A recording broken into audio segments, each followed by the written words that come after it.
Хамгийн чухал зүйл бол багш хүүхдүүдийн харилцааны асуудал. Багштай хайртай, багштай дуртай хүүхдүүд бол сонирхолгүй хичээлийн ч гэсэн сонсдог. Тэр хүүхдүүд бол шилжилтийн насны эгзэгтэй үедээ байгаа хүмүүс юм. Том хүмүүс бол ашиг эсвэл хохирол гэдэг зарчим дээр ажиллаж амьдардаг. Шилжилтийн насны хүүхдүүд дуртай дургүйгийн ертөнцид амьдардаг. Подкастта байн хамт байдаг та бүхэндээ маш их баярлалаа. Биднэрт ирсэн мэдээллээр дийлэнх хоолох үзэгчид маань subscribe төвчлуур дээр дараагүй байдаг учраас бидний нийтэлж байгаа мэдээллийг цаг алдалгүй үзэх боломжгүй байдаг байна.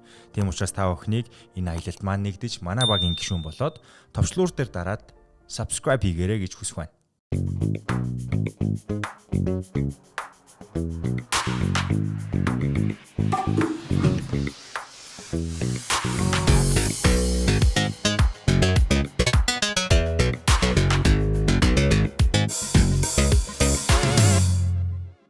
Сайн уу манайхаа. Энэ өдрийн мэндийг хүргэе.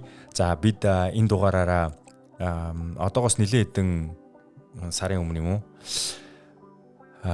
Яавал Монгол улсыг хөгжүүлэх вэ гэдэг зүгээр санамсаргүй байдлаар AI-тай ярьж үзсэн. Тэгээд суур асуудлуудын ингээл шатараалал гаргаж ирж байгаа юм л та. Тэрний дунд та бидгийн мэддэг нэг л асуудал байгаа. Суур асуудал. Тэр бол боловсрал байгаа. Тэгэхээр боловсролыг бүх шатандаа хідүүлээ яавал хурдан эзэмших үү? Тухайн эзэмшсэн боловсролоороо яавал бид нэр өрсөлдөх чадвартай иргэнийг бэлдээд эдийн засгийн хөгжлийг нэн дээр авчрах вэ гэдэг сэдвээр бид нэр ер нь ярилцъя гэж бодсон. За тэгээд энэ бол өнөөдрийн дугаар бол тэр чигтээ боловсролын салбартай холбоотой байх болно. Тэр тусмаа зөвхөн манай улсын биш, ер нь бол Япон улсад сүүлийн үед хэрэгжчихсэн шинэ арга барил, шинэ сургуулийн аргачлал байгаа. Тэгээд энэхүү аргачлалаа өөрөө бий болгоод нэвтрүүлээд захирлаар нь ажиллаад ер нь болох юм а гэдгийг баталчихсан нэгэн эрхэм ирсэн байна. За тэгэхээр уг эрхмийн тухай дэлгэрэнгүй мэдээллийг нь бид нэр description хэсэг дээрээ бичвэрээр үлдээе. Тэгээд та энэ хүний тухай уншихдаа энэ юу нь ямар хүн бэ гэдгийг нь та дэлгэрэнгүйгээр унших боломжтой. Гэхдээ энэ ярилцлагын хүрээнд бол бид нэр яг боловсролын тухайн хүний бий болгосон аргачлал нь яаж амжилттай хэрэгжсэн гэдгийг ярилцсан. Тэгээ Япон улсын боловсролын салбарт тулгамдсан байгаа олон асуудлыг хараад шийдэх боломжтой байна гэдгээ одоо олж гаргаж ирсэн энэ хүний эрхэм болвол Токиогийн Ситагая дүүргийн Сакурагаока дунд сургуулийн захирласан математик шинжилгээ ухааны багшаар ажиллаж исэн. За өөрөө бол физикийн ухааны магистр, мөн Монголд Шинэ Монгол 3 сургуулийн зөвлөхөөр ажиллаж байгаа эрхэм Сайго Такахико ирсэн байна. Сайн байна уу? Конничива. За тэгэхээр өнөөдрийн энэхүү ярилцлагыг бид нар орчуулад та бүхэндээ өргөх гэж байгаа. Эхний ээлжинд би яг та боловсролын системдээ байгаа асуудлыг хараад яг энэ өөрийнхөө бүтээсэн байгаа арга барил шаардлагатай гэдгийг хизээ анх олж мэдсэн бай. Би өөрөө шинжлэх ухаан болон математикийн багш хийж байсан. Багш хийж явах үед тэр нэг жилийн дотор 2 хүүхэд амиа орлож байсан асуудал гарч ирсэн. Одоогоор Японд жил 500-аас илүү хүүхэд амиа орлох асуудал жил болгон гарч байна. Тэгээ миний хувьд хүүхдүүдийн амийг аварч яаж амиа орлохгүйгээр байлгах вэ гэдэг дээр хамгийн их бодох болсон. Тэхийн тулд хүүхд болгоныг аз жаргалтайгаар сургуульд нь сургахын тулд яавал зүгээр вэ гэдгийг эрэлхийлэхээс ихэлсэн. Би 1980-ад оноос одоо жирийн дунд сургуульд ингээд физикийн багшаар ажиллаж эхэлсэн. Тэгэхээр сургуулийн орчинд хүүхдүүд одоо сурж байгаа зүйлээсээ стресстэд амиа хорлох зүйл тохиолдож исэн гэж та дүгнэж гин үү? Би бол тэгж боддог. Тэгэхээр та хөтөлбөрт өөрчлөлт оруулахыг зорьсон уу эсвэл заа гаргахад өөрчлөлт оруулахыг зорьсон уу? Би болохоор хөтөлбөр гэхээс илүү аз жаргал гэдэг ухагтхууныг ойлголтыг өөрчилсөн гэж бодож байгаа. Тэгэхээр энийг өөрчлөхөд хамгийн түрүүлж юу хийсэн бэ? Японы боловсролд хүүхдүүдийг аз жаргалтай болгоно гэхээр мундаг ахлах сургуульд орох, эсвэл мундаг их сургуульд орох, эсвэл мундаг компанид ажилд орох, баян болох гэсэн иймэрхүү юмнуудаар ингээд хүүхдүүдийн амжилтыг хэмжээд байгаа. Хүн аз жаргалтай болохын тулд маш их хичээл хийж, сайн сургуульд ороо, сайн ажилд орж, баян болох ерөөсөө цорын ганц ийм зам л хүүхдүүд байгаа гэж заадаг. Тийм учраас би хүүхдүүдэд аз жаргал гэдэг маань маш олон янзын байдаг шүү. Ганцхан төрлийн аз жаргал гэж байхгүй. Хүн болгонд өөр өөр хувилбарууд байдаг гэдгийг сургууль дээрээ заах гэж хичээсэн. Тэгэхээр ер нь нэлээд эрх чөлөөтэй байх. Тэгээ дээрэс нь тухайн хүүхд болгон харилцаа адилгүй учраас саяны тухайн хүүхдийн дүгнэлт төр миний жаргал бол энэ юм а гэдгийг өөрөөр нь хэлүүлэх тийм орчныг бий болгосон гэж ойлголоо. Энэ орчныг бий болгохлоор мэдээж амаргүй байсан баг. Тэгэхээр та энийг хэрхэн бий болгосон жишээнээсээ хэлж өгөхгүй юу? Нэгдүгээр хүүхэд өөрөө аз жаргалтай гэдгийг мэдхийн тулд өөрөө аз жаргалыг ямар нэгэн байдлаар мэдэрч үдсэн байх хэрэгтэй. Ийм аз жаргалыг хаанаас олж авах вэ гэвэл сургууль дээр аз жаргалтай байж хаана юу хийх нь аз жаргал байна гэдгээ өөрөө мэдхийг юмнаас л эхлэх ёстой. Тэрэн дээр яг жишээлх юм бол одоо юм бодиттой жишээ хэлвэл одоо үүнийг сонсож байгаа та бүхэн ямар үед аз жаргалтай байдгүй гэдгийг эхлээд төсөөлөд үз. Жишээлбэл хайртай хүнтэйгээ хамт байх үед, дуртай зүйлээ хийж байгаа үед, арх ууж явах үедээ хүн болгон өөр өөр. Тэгэхээр хүүхдүүдэд өөрийнхөө дуртай юмыг жишээлбэл би хайртай хүндээ хайртайгаа хэлчих, аюулгүйгээр хэлчих боломжтой тийм чөлөөтэй орчныг бий болгох гэж чухал. Тэгэхээр мэдээж бүр энгийн жишээ рүү яваад ороход нэг хичээл 40 минут үргэлжилж байгаа. Тэгээ тухайн хичээл нь багш хөтөлбөрт байгаа зүйлсийг заадаг те. Тэгэхээр яг таны энэ бүтээсэн байгаа орчинд сурагчид өөрсдөө юу хүсэж байгаагаа илэрхийлдэг юм байна. Тэгэхээр тэр илэрхийлэх орчныг нь бий болгочлоо. Гэхдээ тухайн одоо хичээл хэрхэн яаж ордгийг таныг тайлбарлаж өгөхгүй. Надад ер нь төсөөлөхөд их бэрх байна л да. Манай сургуулийн хувьд бус сургуулиас хичээлээрээ ялгаатай юм бол байхгүй. Гэхдээ ялгаатай зүйл нь уйдгартай хичээл байх юм бол багштай энэ уйдгартай хичээл байна гэд хэлж болдог. Хэрвээ аниме манга үзээд суумаар байвал түүнийгээ хийж болно. Нойр нь хурж байгаа бол унтаж болно, загнахгүй. Тийм хичээл. Одоо зүгээр энгийн жишээ хэлэхэд яг амьдрал дээр манай хүүхд 1-р анги төгссөн. Гэхдээ 1-р ангиад төгссөний дараа өөрийнх нь дүгнэлтээр бол сургууль сурахыг хүсэхгүй байгаагаа илэрхийлж байгаа. Яагаад тэгэхээр тэнд ядарч байгаа дээрэс нь хийж байгаа хичээлүүд нь сонирхолгүй байгаа. Мөн намайг дандаа онц сурахыг шаарддаг, хамгийн сайн байхыг шаарддаг гэдгийг хэлээд байгаа. Тэгээд тэгвэл чи юу хийхийг хүсэж байна гэхээр гар утсан дээрээ тоглоод хүссэн үедээ телевизээр YouTube-ийн янз бүрийн бичлэг үзээд ер нь бол аль болох тоглож хөгжилдөж хүссэн үедээ тэр өөрийнх нь хөгжилдөх дуртай зүйлийг л хийхийг хүсэж байгаа. Тэгээд надаас би яагаад сурах ёстой юм бэ гэж асуудаг. Тэгээд тэр яагаад сурах ёстойг нь би тайлбарлахлаэр чи онд сураад сайн их сургуульд ороод чадварлаг мэргэжилтэн болчих юм бол чи сайн ажилтай болно. Сайн ажил гэдэг нь өндөр цалинтай байна. Өндөр цалин гэдэг бол чамайг эдийн засгийн эрх чөлөөнд хурдан аваачна. Тэгээд чи хүссэн зүйлээ хийнэ гэд наадталт нэг 30 жилийн юм уу 20 жилийн том даалгавар тавьчаад нөгөө таны саяны хэлсэн аз жаргал гэдэг зүйл чинь хэрвээ миний болон сургуулийн хүссэн зүйлийг 20 гаруй жил хийчих юм бол чи сая эрх чөлөө төр аз жаргалаа худалдаж авах хэрэгтэй болно гэдэг л идеологи одоо ийм төлөвлөгөө түүний амьдралд би санал болгодог.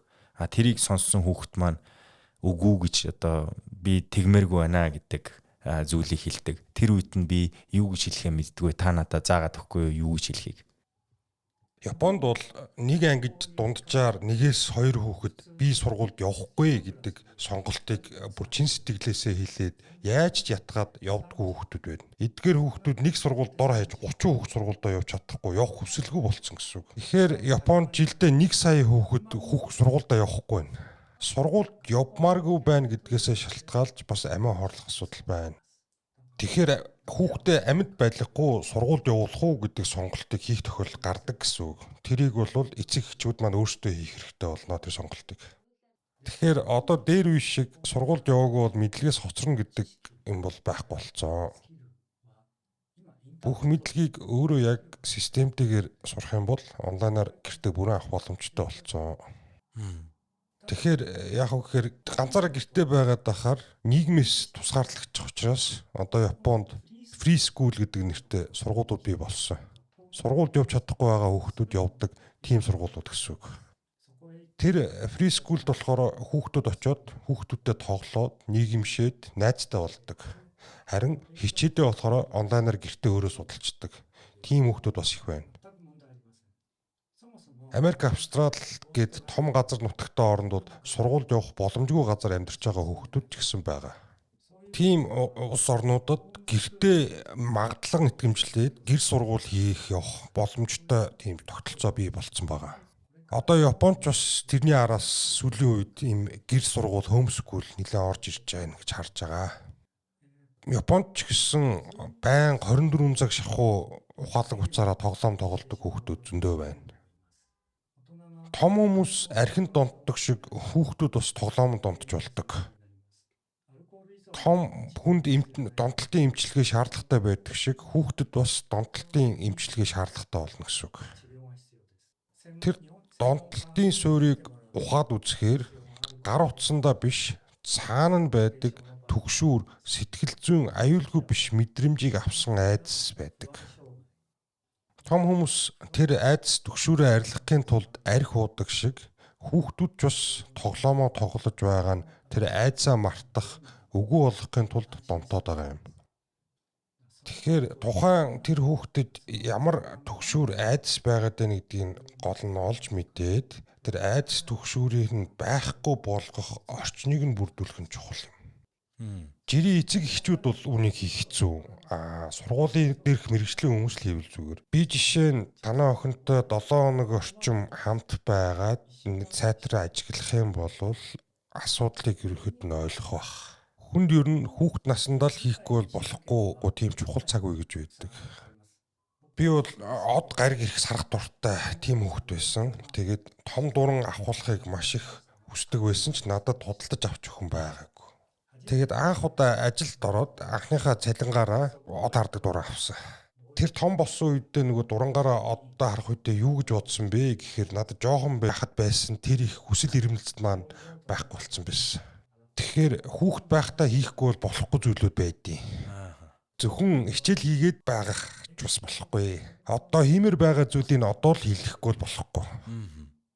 Тэгэхээр миний хэлэх гээд байгаа зүйл бол ирээдүйн 30 жилийн дараа одоо чи твч гэдэг бол хамгийн юм боловсролын арга юм. Тэгэхээр таны ярьж байгаа ихэнх зүйлдер нь одоо байгаа боловсролын орчинд байгаа өөрчлөлтүүдийг хийч гэсэн байна.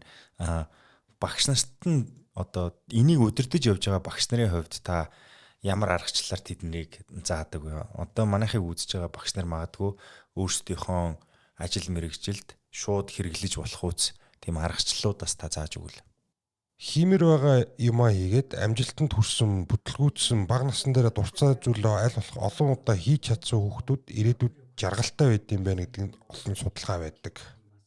Энэ судалгааг үзээд би багш нартайгаа сургууль дээрээ туршиж үзсэн, маш үр дүнтэй байсан. Тэрийг болохоор танин мэдхгүй бус чадвар гэж хэлээд байгаа. Энэ чадвар өндөр хүмүүс нь ирээдүйд амжилтанд хүрэх шинжтэй байна. Жишээлбэл Стив Джобс, Том Круз нар байна. Эдгээр суралцсан бэрхшээлтэй хүмүүс байсан. Хичээл сайн хийдэг биш, тестийн дүн сайтай хүмүүс бол байгаагүй. Миний ойлгосноор танаа сургуульд зарим сургуульд зөвшөөрөгддөг зүйлийг зөвшөөрдөг. Тэр нь жишээлх юм бол хүүхэд сургууль руу орохдоо гар утастай бол тэрийгэ багштай хураалгадаг юм уу? Сургалтын орчинд болон хичээл явж хахад хэрэглэх боломжгүй гэсэн байдаг. Гэтэл танаа сургууль дээр бол энэ зөвшөөрдгөө гэж хэлсэн. Одоо багш нарын хувьд хамгийн хэцүү одоо айцтай зүйл нь юу гэхээр гар утас байгаа тийм. Гар утас хүүхэд нэг л автчих юм бол тэндээс анхаарлаа салгаж чадахгүй гэдэг ойлголтоор гар утасны хэрэглээг хязгаарлалцсан байдаг. Гэтэл танаа сургууль дээр зөвшөөрсөн байдаг гэж байна. Энийг та хэрхэн тохируулж энэ хоёрын хоорондох балансыг яаж зөв барьдаг юм бэ? Японд таблет бол ашиглах хоройтой байсан. Тэгээд ихэнх газар бол ухаалаг утсыг хураадаг ч юм уу хэрэглэхийг хориглодог байсан. Коронагийн үеэс эхлээд таблет ашиглах нь ихсээд тэгээд гэртээ хичээл хийх боломжтойгоор байдлаар тарааж ашиглуулдаг байсан.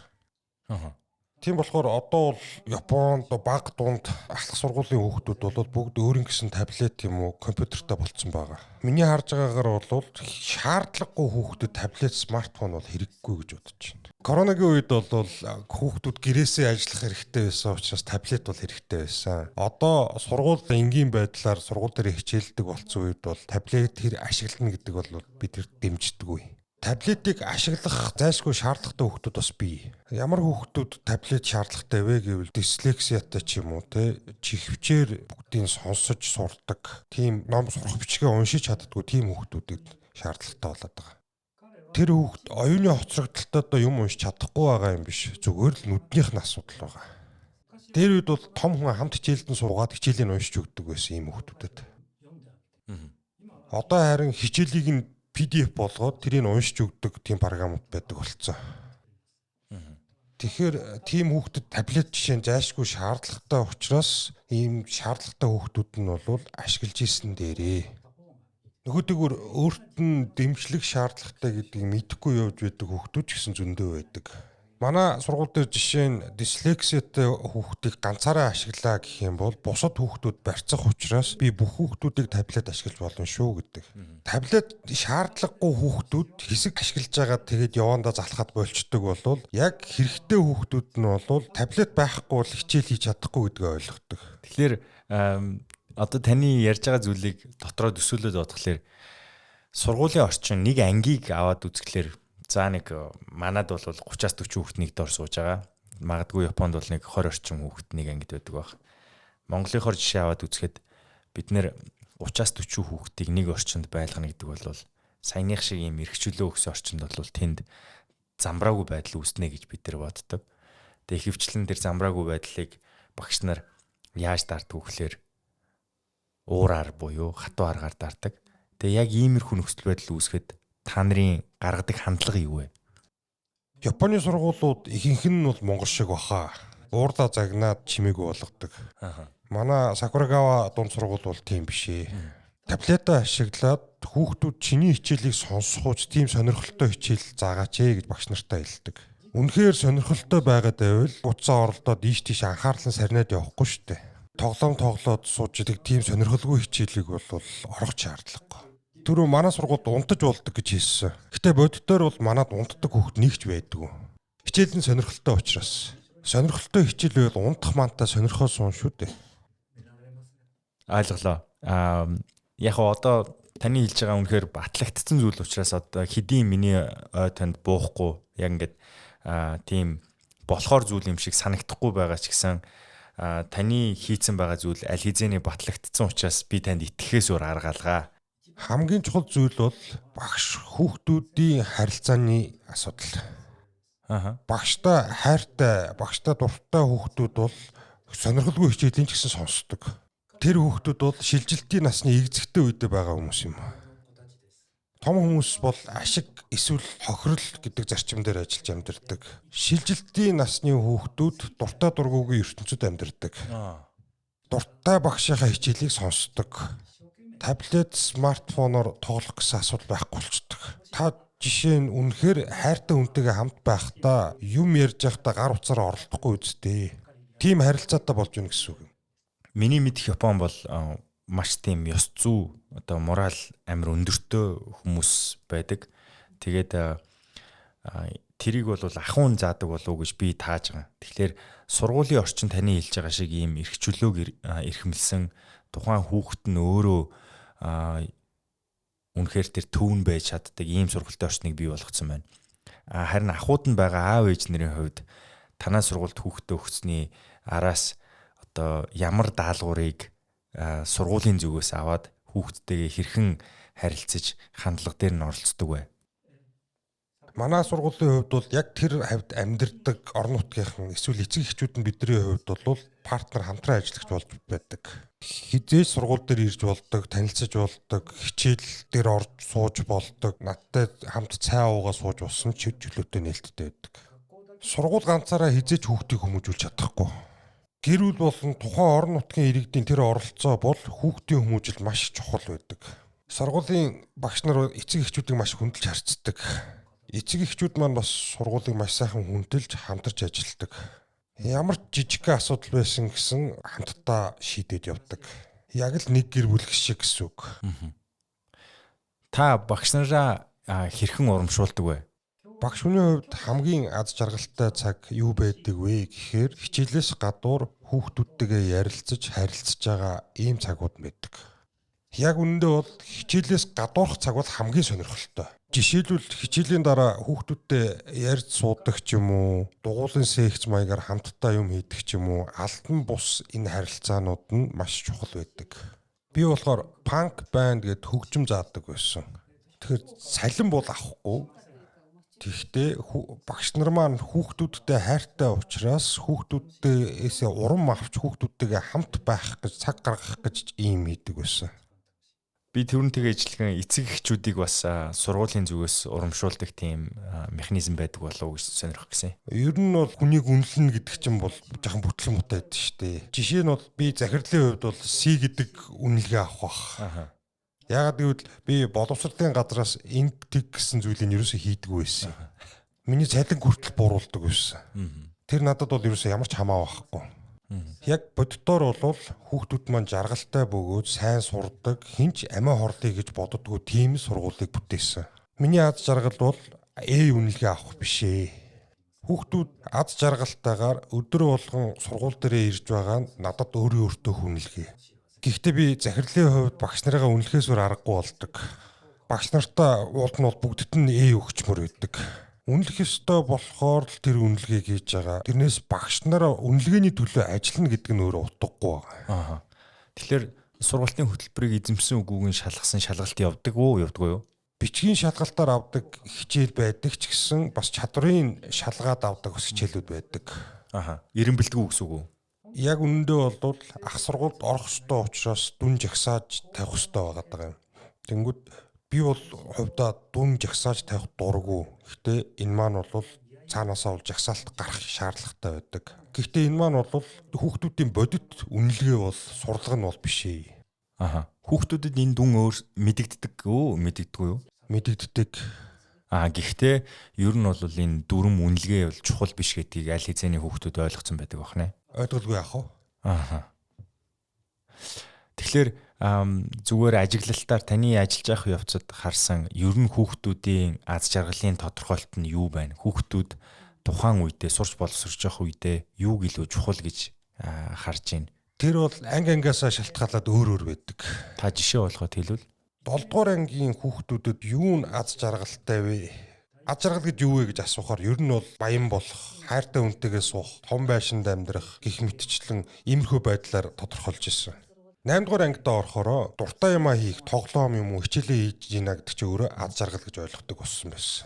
9 дугаар ангид ороод ирэхээр дахиад өөр болж байгаа.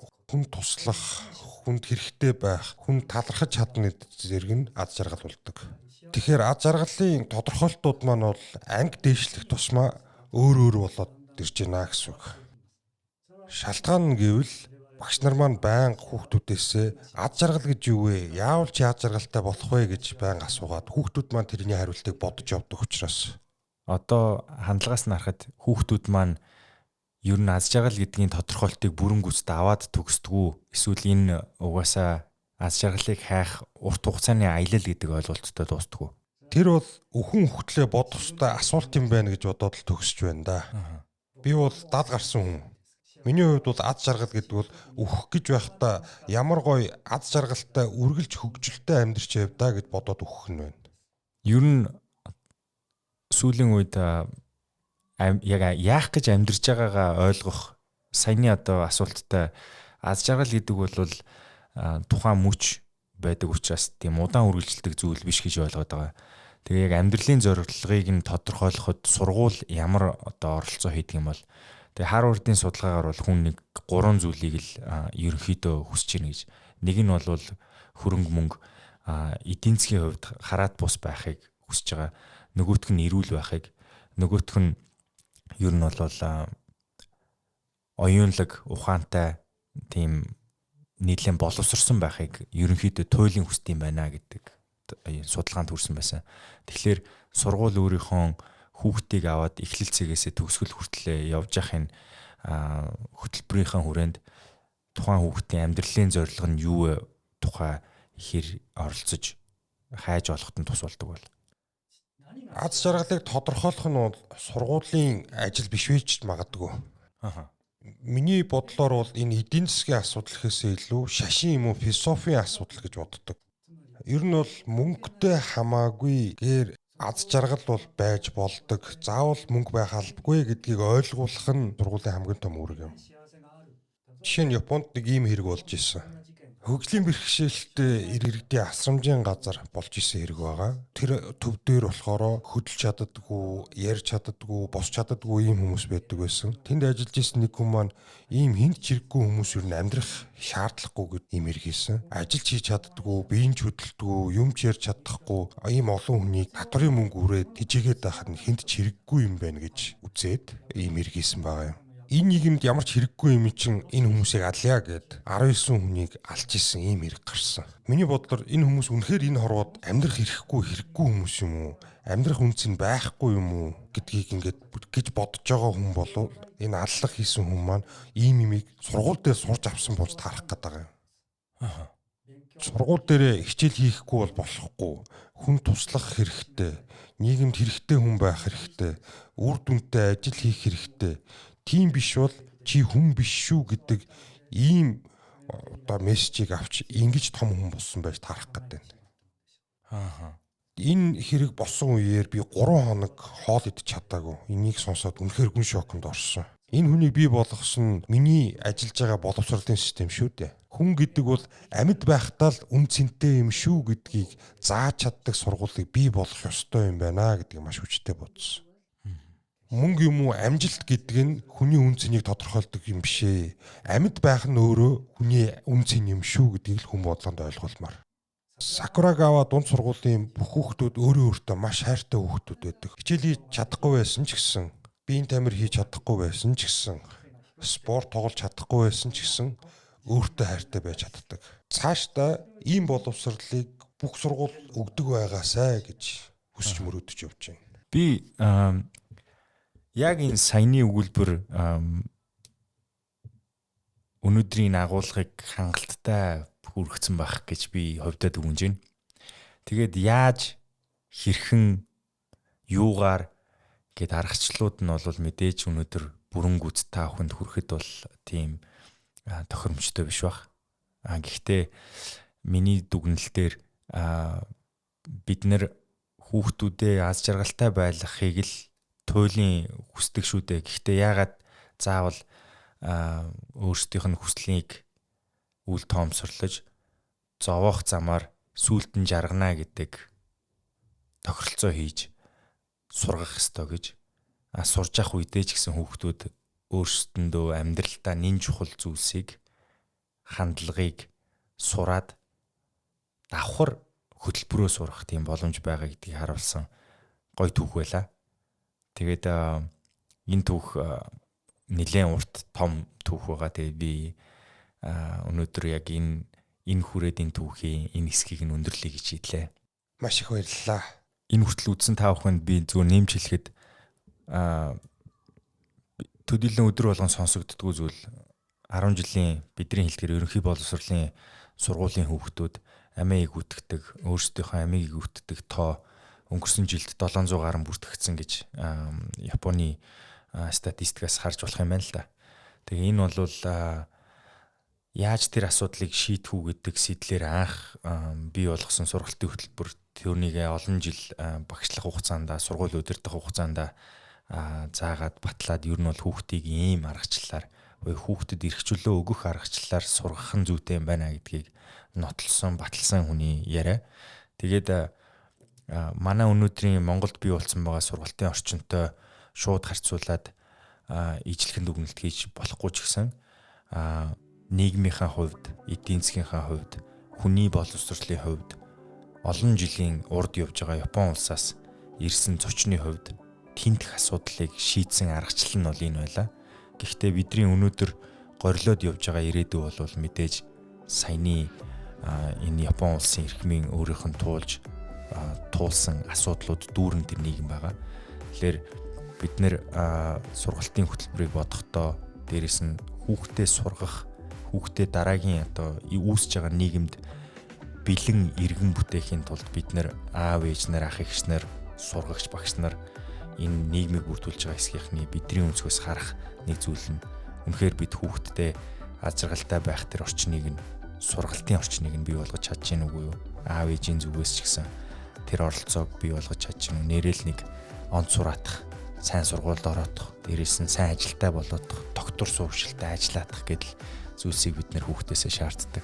Тэгээ энэ шаардлага маань ч гэсэн юм хувьсж байгаагийн адил өөрчлөгдөх ёстой болов уу гэдэг таамаг дүгнэлттэйгээр энэ яриг өндөрлөе гэж бодлоо. Энэ сэдвэр өөр хоорондоо ярилцаарай. Энэ мэдээлэлээ дан ганцаар өөртөө битүүлдээгээрэй. Танд жаргалыг хүсье. Дараагийн дугаар хүртэл баярлалаа. Та бүхэнд хүргэж байгаа подкаст таалагдсан гэдэгт итгэлтэй байна. Хэрвээ та манай баг хамт олныг дэмжиж энэхүү аяллыг улам илүү өргөжлүүлэхийг хүсэх юм бол доор дурдгдсан байгаа банкны дансаар хандив үйлгэх боломжтой шүү. Танд баярлалаа.